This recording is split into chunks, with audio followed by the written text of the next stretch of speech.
எல்லாருக்கும் happy mornings. என்னடா காலையிலேயே குப்பை பொறுக்கிறத போடுறீங்களா? அந்த காலத்தில் அதாவது நம்மளோட குழந்தை வயசில் யாராச்சும் நம்மளை கேட்டால் நம்ம கலெக்டர் ஆக போகிறோம் அதாக போகிறோம்.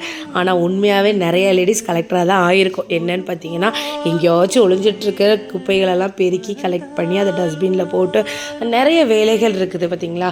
இப்போது ஹவுஸ் ஒய்ஃபாக இருந்து நான் நிறைய டைம் பர்சனலாக ஃபீல் பண்ணியிருக்க ஒரு விஷயம் எப்படின்னா, என்னோடய ப்ரொஃபஷனல் என் பையன் பிறந்தோடனே நான் ஸ்டார்ட் பண்ணிவிட்டேன். எனக்கு என் வீட்டில் எந்த ரெஸ்ட்ரிக்ஷனுமே கிடையாது. நீ உனக்கு இஷ்டப்பட்டதை நீ குழந்தைங்களே பார்த்துட்டு பண்ணிக்கலாம் அப்படின்ற மாதிரி. ஸோ அந்த மாதிரி நான் ஃப்ரீயாகவே எல்லாமே பண்ணிகிட்டு இருந்தேன். சில நேரங்களில் குழந்தைங்களுக்கு உடம்பு சரியாமல் வரும்போது நான் என்ன பர்சனலாக கில்ட்டாக ஃபீல் பண்ணியிருக்கேன் அப்படின்னா, ஒருவேளை நம்ம சரியாக கவனிக்காமல் இருந்துட்டோமோ, நம்மளோட ப்ரொஃபஷனல் பார்க்குறனால இவங்களை நம்ம கவனிக்க முடியலையோ அப்படின்னு நினச்சிருக்கேன். சில நேரங்கள் அதெல்லாம் மாறுதலை விட நிறைய பேரை பார்த்து நான் என்ன ஃபீல் பண்ணியிருக்கேன் அப்படின்னா, நம்ம ஒரு முழுநேர ஹவுஸ் ஒய்ஃபாக இருந்து எவ்வளோ நல்லாயிருக்கும் அப்படின்னு. ஸோ அதுக்கான சேஞ்ச் ஓவர் எடுத்து நான் பிரேக்கும் எடுத்தேன். இப்போ எடுத்தப்போ பார்க்கும்பொழுது பார்த்திங்கன்னா, பயங்கர டிப்ரெஷன். என்னென்னா, நமக்கான ஒரு ஆர்கனைஸ் பண்ணணும், நம்ம இதுக்கு அடுத்த இந்த வேலையை பண்ணணும். இந்த வேலை டைமிங்கை ஸ்கிப் பண்ணும்போது அந்த வேலை நின்று போகும்போது ரொம்ப பயங்கர இதாக இருக்கும்.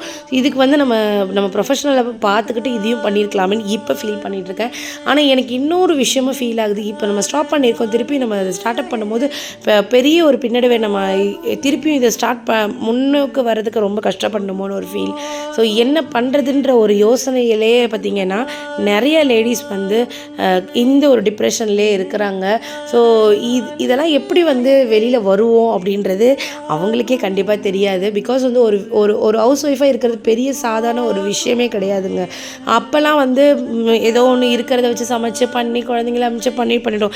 இப்போ A to Z அந்த வீட்டில் இருக்கக்கூடிய பெண் தான் கவனிக்கணும் அப்படின்ற பட்சத்தில் அது எவ்வளோ பெரிய ஒரு விஷயம் யோசிக்கிறதுக்கே அவ்வளோ கஷ்டமாக இருக்கும். பட் ஏன்னா 24 ஹவர்ஸ்க்கு என்ன பண்ணுறதுன்னு யோசிக்கிறது எவ்வளோ டஃப்பான விஷயம்.